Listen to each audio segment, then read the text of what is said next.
اس کا دفاع مضبوط ہے، اس کی فوج کو نشانہ بنانا یقیناً ہمارے پاکستانیوں کا ایجنڈا نہیں ہے۔ یہ ایجنڈا کس کا ہے؟ یہ ایجنڈا یقیناً ان ممالک کا ہے جو پاکستان کی انٹیلیجنس ایجنسیوں کو ہمیشہ نشانہ بناتے رہے ہیں، پاکستان کی افواج کو ہمیشہ نشانہ بناتے رہے۔ یہ ان کا ایجنڈا ہے، اور ان کا ایجنڈا اگر آپ آگے لے کے چلنا چاہتے ہیں تو یہ آپ کی مرضی ہے، لیکن یہ یاد رکھیے کہ پاکستان کے جو ادارے ہیں، پاکستان کے جو آئینی ادارے ہیں، وہ کبھی آپ کو معاف نہیں کریں گے۔ یقیناً آپ پہ آرٹیکل 6 بھی کسی ٹائم پہ لگے گا، اور آپ جو ہے جیل کی سلاخوں کے پیچھے بھی ہوں گے۔ اگر ہم پی ڈی ایم کے بیانیے کی طرف آ جائیں تو وہ یہ لگتا ہے کہ سیاست سے ہٹ کر زیادہ مفادات کی جنگ وہ لڑ رہے ہیں۔ یعنی مفادات کی جنگ کیا ہے؟ وہ یہ کہتے ہیں کہ نیب جو ہے وہ نیب کو بند کر دو، اینٹی کرپشن کو بند کر دو۔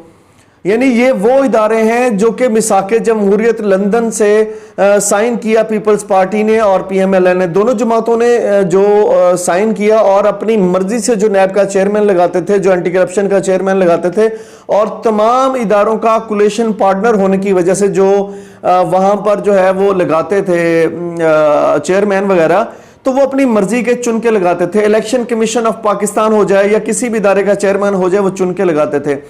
وہ یہ سمجھتے تھے کہ جو حدیبیہ پیپر مل ایک بہت پرانا کیس چل رہا ہے، جو کہ مختلف کیسز چل رہے ہیں، وہ کیسز جو ہیں وہ ہم نے آپ کے خلاف نہیں کھولنے اور آپ نے ہمارے خلاف نہیں کھولے۔ یقیناً 2008 میں پیپلز پارٹی کی حکومت وفاق میں آئی تو انہوں نے جب کولیشن سے ان اداروں کو چیئرمین لگائے تو اس کی بڑی وجہ ایک یہ تھی کہ آپ نے ہمارے خلاف کیسز اوپن نہیں کرنے۔ آپ نے دیکھا ہوگا کہ 2008 میں شہباز شریف نے پنجاب کا صوبہ سنبھالتے ہی سارے کے سارے پولیس والے اوپر سے نیچے تک چینج کر دیے تھے۔ وہ چینج کرنے کی وجہ کیا تھی کہ جتنے بھی کیسز ان کے پنجاب کے اندر پرانے چل رہے ہیں وہ اپنے بندے لا کر ختم کروائے جائیں۔ اور یقیناً جو ہے وہ انہوں نے سارے اداروں کے چیئرمین لگائے۔ اب آپ یہ جانتے ہیں کہ پاکستان میں جو ہے انڈیپینڈنٹ چیئرمین آئے ہیں جو کہ پہلی دفعہ وہ ہر قسم کے کیسز کو اٹھا رہے ہیں اور ریکوریاں بھی کر رہے ہیں۔ تو اس سارے معاملات میں، ساری کاوش میں ان کی کوشش یہ ہے کہ یہ ادارے بند کیے جائیں۔ وہ کہتے ہیں جناب کہ یہ ادارے جو ہیں وہ عمران خان کے ادارے بن چکے ہیں، جبکہ ایسا نہیں ہے۔ پورا پاکستان اور انڈیپینڈنٹ ادارے یہ جانتے ہیں، اور بہت سارے عالمی ورلڈ پر جو تجزیہ کار ہیں وہ یہ کہتے ہیں کہ پاکستان میں پہلی دفعہ کوئی ایسی حکومت آئی ہے جنہوں نے آ کے انڈیپینڈنٹ لوگ لگانے شروع کیے ہیں۔ اور یقیناً جب اینٹی کرپشن نے بہت ریکوریاں کی ہیں، ایف بی آر نے، فیڈرل بورڈ آف ریونیو نے 1025 ارب روپے کی پچھلے 4 مہینوں میں جو ہے وہ ٹیکس اکٹھا کیا ہے۔ اس کے علاوہ جو ہے وہ ٹیکسیشن کے ڈپارٹمنٹ، اس کے علاوہ اینٹی کرپشن نے ریکوریاں کی ہیں بہت بڑے پیمانے پہ، اور اس کے علاوہ نیب بہت بڑے پیمانے پہ ریکوریاں کر رہا ہے، ایف آئی اے بہت بڑے پیمانے پر ریکوریاں کر رہا ہے۔ تو یہ ساری ریکوریاں جو ہیں وہ یہ جو کر رہا ہے، ادارے کام کر رہے ہیں، ان کو بیسیکلی ان اداروں سے شکایت ہے کہ یہ ادارے ورکنگ پوزیشن میں ہیں کیوں؟ کیونکہ جتنے بھی کرپٹ ادارے ہیں یہ پارلیمنٹ میں بیٹھے ہیں، کرپٹ لوگ پارلیمنٹ میں بیٹھے ہیں، اور یہ بڑے بڑے وسائل پر قابض ہونے کے لیے کیا کرتے ہیں کہ بڑے بڑے اداروں کے چیئرمین اپنی مرضی سے لگاتے ہیں۔ ایون کہ پاکستان میں یہ تک ہوتا رہا ہے کہ ایک عام کاروباری شخص جو ہے وہ ایک سینیٹر کو فنڈ کرتا ہے تاکہ اس کے ساتھ ایم پی اے ملا کے اس ایم این اے کو جو ہے سینٹ کی سیٹ تک پہنچائے، سینٹ میں الیکشن میں لے کے جا کے وہاں پر سیٹ پہ جتوایا جائے۔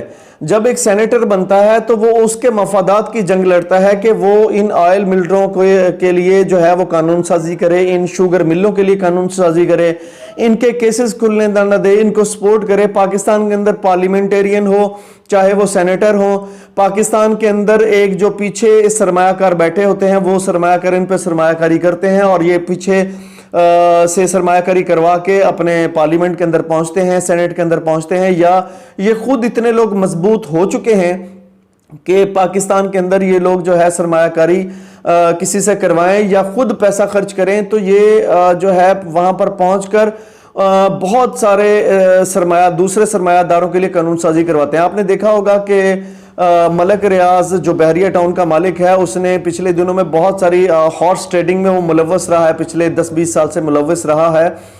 وہ ملوث اس لیے رہا ہے کہ اس نے ایک جگہ پہ ٹی وی انٹرویو کے دوران کہا تھا کہ میں اپنا کام اس طرح سے نکلواتا ہوں کہ میں اپنی فائل کو رشوت کے پہیے لگا دیتا ہوں.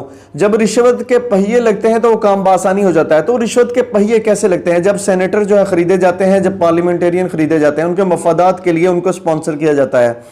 تو یقیناً یہاں پر یہ ہے کہ یہ سارے لوگ جو اسمبلیوں میں بیٹھے ہیں, جنہوں نے پاکستان کو پچھلے 70 سال سے لوٹا ہے, وہ لوگ پاکستان کے اندر اپنے مفادات کی جنگ جیتنے کے لیے ان اداروں کے چیئرمین کو ہٹانا چاہتے ہیں. ان کا نشانہ جو ہے عمران خان نہیں ہے, ان کا اشارہ, ان کا نشانہ جو ہے وہ اس کی ایمانداری ہے. آپ نے دیکھا ہوگا کہ پچھلے جلسے کے اندر مریم نواز نے ان کو جو ہے وہ ایماندار کہہ کے بار بار مخاطب کیا. اس کے علاوہ جو ہے وہ ان کو اسپیشل جو ہے اسٹیبلشمنٹ کا کرندہ کہہ کر مخاطب کیا. اور نواز شریف صاحب نے لندن میں بیٹھ کے جو ہے جنرل باجوہ صاحب کو جو ہے وہ ان کا نام لے کر ان کے خلاف باتیں کی. تو یہ ساری بہت ہی خطرناک باتیں ہیں. ان کو کانسیکوینسز کا نہیں پتا کہ یہ آنے والے وقت میں اس کا جو ہے ان کو خمیازہ کیا بھگتنا پڑے گا. میں ایک سمپل سی مثال دے دیتا ہوں کہ اس وقت جو ہے پی ڈی ایم تتر بتر ہونے جا رہی ہے. پی ڈی ایم تتر بتر کیوں ہونے جا رہی ہے؟ کیونکہ پاکستان پیپلز پارٹی ہمیشہ اپنے آپ کو بچا کے چلتی ہے.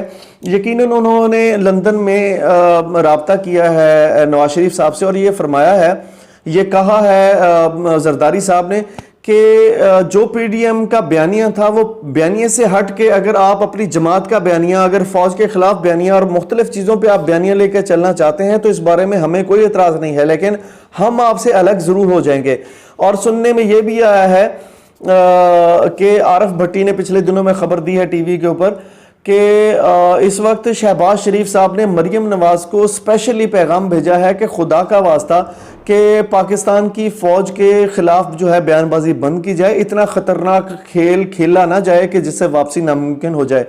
اور یقیناً جو ہے پاکستان کے جو دیگر لوگ ہیں جو یہ سمجھتے ہیں کہ یہ خطرناک جو ہے کھیل کھیلا جا رہا ہے اور اپنے ہاتھ جو ہے وہ آگ میں دیے جا رہے ہیں, تو یقیناً پاکستان کے محب وطن لوگ اور جو تھوڑے سے ذہین سیاستدان ہیں وہ ان کو سمجھانے کی کوشش کر رہے ہیں.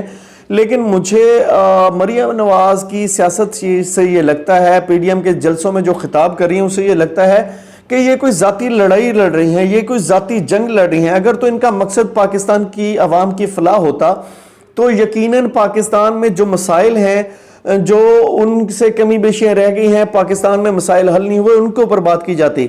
اور یقیناً عمران خان کی طرح یہ ایجنڈا لے کے آتے ہیں کہ ہم یہ 4 یا 5 حلقے کھلوانا چاہتے ہیں, اس میں تفتیش کی رہ جائے.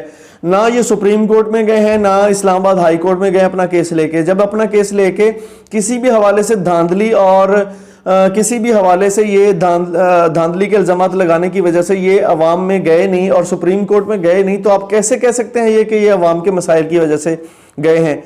کیا یہ نیب کو مضبوط کرنے کے لیے گئے ہیں؟ کیا ایف آئی اے کو مضبوط کرنے کے لیے گئے ہیں؟ کیا میکنزم پیش کر رہے ہیں کہ ان اداروں کو انڈیپینڈنٹ کیا جائے اور اس وجہ سے کیا جائے, اس طرح سے کیا جائے, اور یہ شرط شرائط ہونے چاہیے کہ پاکستان کے ادارے کس طرح سے جو ہے وہ انڈیپینڈنٹ ہو سکتے ہیں؟ کیا یہ بیانیہ لے کے گئے ہیں؟ میرا نہیں خیال کہ یہ بیانیہ لے کے گئے ہیں. اگر مریم نواز صاحبہ اور دیگر پی ڈی ایم جماعتوں کے ارکان یہ بیانیہ نہیں لے کے گئے اور عوام میں جو اس وقت مہنگائی کا دور دورہ ہے, عوام مہنگائی کی چکی میں پس رہی ہے, جہاں سے ان کو مفادات میں ملنے ہیں, تو کیا یہ بیانیہ عوام میں لے کے گئے ہیں؟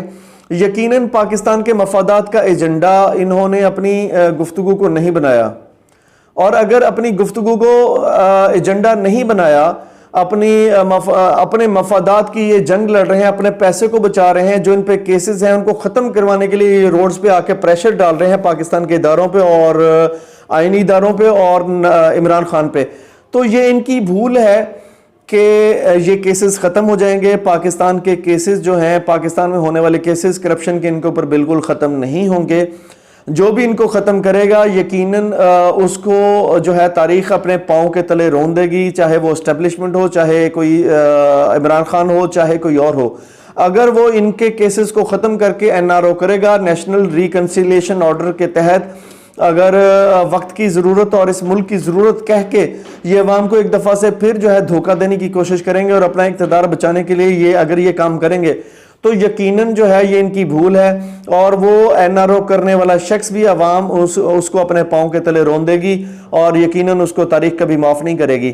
میرا خیال ہے کہ ایک اور چیز یہ ہے کہ میں بتاتا چلوں آپ کو کہ کل کے میرے خیال جلسے میں ایک اور سیالکوٹی نون لیگی، مشہور نون لیگی، چلے میں نام لے ہی دیتا ہوں، خواجہ آصف تقریر کے دوران اذان ہونے لگی تو اس نے اذان کے دوران کہا کہ اس وقت اذان کی مجھے قسم ہے، اذان کی قسم کھا کر اس نے کہا کہ جناب ہم جو ہے یوں کر دیں گے اور ہم یوں کر دیں گے اور یوں کر دیں گے. جو اذان کی قسمیں کھا کھا کر اور قسمیں کھا کھا کر یہ اقتدار میں آتے ہیں اور کہتے ہیں کہ ہم جو ہے اس ملک کے مفادات کی جنگ لڑیں گے، اور یقیناً جب قسم آتی ہے تو آپ یہ عہد کر رہے ہوتے ہیں کہ آپ یہ اللہ پاک سے عہد کر رہے ہوتے ہیں کہ میں اس ملک کے مفادات کی جنگ لڑوں گا اور کبھی بھی اس ملک کو زیر نہیں کروں گا، اور آ کے اس ملک میں آپ لوٹ مار شروع کر دیتے ہیں تو یقیناً آپ اللہ کے عذاب سے بھی کبھی بچ نہیں سکیں گے، کیونکہ آپ قسمیں کھاتے ہیں، آپ اذان کی قسمیں کھاتے ہیں، آپ قرآن کی قسمیں کھاتے ہیں اور پاکستان کو لوٹتے ہیں. پوری دنیا جانتی ہے کہ بی بی سی کے اندر حالیہ جو انٹرویو ہوا ہے اسحاق ڈار صاحب کا، اسحاق ڈار صاحب نے وہاں پر کیا باتیں کی ہیں. اسحاق ڈار صاحب نے جو ان کے سوالوں کے جوابات جو ہے وہ ہکلا کے دیے ہیں. وہاں پر وہ پریشان ہو گئے تھے اور یقیناً وہاں پر ان سے جواب نہیں بن رہا تھا، اور اچھی خاصی ان کی وہاں پر بی بی سی پہ چترول ہو گئی تھی. تو چترول کس وجہ سے ہوئی تھی؟ چترول اسی وجہ سے ہوئی تھی کہ آپ کے لندن کے اندر جو اثاثے ہیں، دبئی کے اندر جو اثاثے ہیں، آپ نے اتنی بڑی بلڈنگز بنا رکھی ہیں، ان کے جو چیک اینڈ بیلنس آپ کا نہیں ہوا، آپ کے اثاثوں کے اثاثے ہیں وہ کدھر ہیں؟ تو انہوں نے کہا جی پوری دنیا کے اندر صرف ہمارا ایک ہی اثاثہ ہے، ہمارا ایک ہی گھر ہے. تو خدا کا ان کو نام لینا چاہیے کہ وہ کتنے بڑے جھوٹے اور فراڈیے ہو کے بات کر رہے ہیں. کیونکہ آپ نے دیکھا ہوگا کہ پچھلے دنوں میں ابھی آپ کو تصویر بھی نظر آ رہی ہوگی کہ میں نے دبئی کے اندر ایک ویڈیو شوٹ کی تھی ایچ ڈی ایس پلازے کے اندر جا کے، ایچ ڈی ایس پلازے کے باہر کھڑے ہو کے میں نے ویڈیو شوٹ کی تھی کہ یہ جگہ جو ہے وہ اسحاق ڈار صاحب کی ہے، کیونکہ ایچ ڈی ایس جو بلڈنگ ہے حضرت داتا صاحب کے نام سے بنائی گئی ہے اور وہ اسحاق ڈار کی بلڈنگ ہے، اسحاق ڈار کی ملکیت ہے. تو وہ یہ کہہ رہے ہیں پوری دنیا کے اندر میرے اثاثے ہی نہیں ہے. تو یقیناً ایک دفعہ سے دوبارہ وہ پھنس جائیں گے، کیونکہ پوری دنیا کے اندر ان کے بزنس اور کاروبار پھیلے ہوئے ہیں. اس کے علاوہ آسمان کو چھوتی بلڈنگیں دبئی کے اندر ان کی بے بہا بلڈنگیں موجود ہیں، بے بہا پلازے موجود ہیں، اور اس کے علاوہ جو ہے وہ بینگلوز موجود ہیں. تو وہ کہاں جائیں گے؟ لندن کے اندر ان کی پراپرٹی کہاں جائے گی؟ تو میں یہ سمجھتا ہوں پی ڈی ایم کی جماعتیں اس وقت اپنے بیانیوں کو، پاکستان کے مفادات کے بیانیوں کو تو بالکل اس وقت نہیں لے کے آئیں. یہ اپنے مفادات کو دیکھ رہے ہیں، اپنی دولت کو بچانے کا ان کی آنکھوں میں جو ہے خواب ہے. اپنی دولت کو بچانا چاہتے ہیں، اپنے پیسے کو بچانا چاہتے ہیں پوری دنیا کے اندر. اب دیکھیں کہ ان کے ساتھ مولانا ایک شامل ہے، وہ مولانا فضل الرحمان صاحب. وہ کیا کرتے ہیں؟ وہ بھی پوری دنیا کے اندر کرپٹ مشہور، اور وکی لیکس میں آیا تھا کہ انہوں نے امریکن کی منتیں کی تھیں کہ مجھے وزیر اعظم بناؤ، میں آپ کے لیے یہ کر دوں گا، یہ کر دوں گا، یہ کر دوں گا. تو اقتدار کے بھوکے یہ سیاستدان ہیں. مولانا فضل الرحمان صاحب بھی اقتدار کے میرا خیال ہے کہ بھوکے ہیں. اس کی وجہ یہ ہے کہ وہ کرتے کیا رہے ہیں؟ ہر جماعت میں مشرف کا دور ہو، چاہے پیپلز پارٹی کا دور ہو، چاہے نون لیگ کا دور ہو، ہر جماعت کے اندر یہ شامل رہے ہیں. 1 2 سیٹیں 3 سیٹیں یہ لے جاتے ہیں اور اقتدار میں شامل ہو جاتے ہیں اور کوئی نہ کوئی وزارت لے جاتے ہیں. تو یہ جب آتے ہیں اقتدار میں، ان کا فائدہ کیا ہوتا تھا؟ ان کا فائدہ یقیناً پیسہ تھا، ان کا فائدہ کرپشن تھا، اور انہوں نے کرپشن بھی بہت زیادہ کی رکھی ہے. نیب میں ان کے پے کیسز جو ہے وہ کر دیے گئے ہیں اور شروع ہو چکے ہیں. تو یہ تمام جماعتیں جو بھی شامل ہوئی ہیں یقیناً جو ہے یہ اپنی کرپشن بچانے کے لیے اکٹھی ہوئی ہیں، جبکہ پاکستان کے مفادات کو بچانے کے لیے اکٹھی نہیں ہوئی. پاکستان کا الیکٹورل سسٹم جو کہ کرپٹ سسٹم ہے جس پہ یہ انگلیاں اٹھاتے ہیں، اس کو ٹھیک کرنے کے لیے نہیں آئے. یہ پاکستان میں جو ہے آئین سازی کروانے کے لیے نہیں آئے کہ کرپشن کا کیسا پیسہ واپس آئے گا. یہ آئین سازی نہیں کروانے آئے کہ پاکستان میں غریب کا علاج کیسے ہوگا. یہ آئین سازی نہیں کروانے آئے کہ ایک پاکستانی کو اچھی تعلیم کیسے ملے گی. یقیناً یہ قانون سازی کرنے نہیں آئے. یہ اس لیے آئے ہیں کہ اپنی دولت اور اقتدار کو بچانا کیسے ہے. تو اس قسم کے ایجنڈے جو اپنی ذاتیات کے لیے ہوتے ہیں، تاریخ ایسے ایجنڈوں کو بالکل نہیں مانتی، اور ایسے ایجنڈوں اور ایسے لوگوں کو اپنے پاؤں تلے روندتے ہوئے گزر جاتی ہے. اور یقیناً جب اگلی نسل آتی ہے تو وہ یہ سمجھ رہی ہوتی ہے کہ یہ لوگ ہوا کرتے تھے، اور یہ میر جعفر ہوا کرتے تھے، یہ میر صادق ہوا کرتے تھے. پاکستان کے مفادات کے خلاف جو ہے چل کے پاکستان کی عوام میں کہا کرتے تھے کہ ہم آپ کے لیے جنگ لڑ رہے ہیں، ہم آپ کے لیے کام کر رہے ہیں، یقیناً وہ ان کے مفادات کی جنگ نہیں تھی، پاکستانیوں کو مفادات کی جنگ نہیں تھی، یہ ان کے اپنے مفادات کی جنگ تھی۔ یہ تاریخ ثابت کرے گی، یہ وقت ثابت کرے گا۔ نیکسٹ ایپیسوڈ کے ساتھ جلد آپ کی خدمت میں حاضر ہوں گے۔ بہت بہت شکریہ۔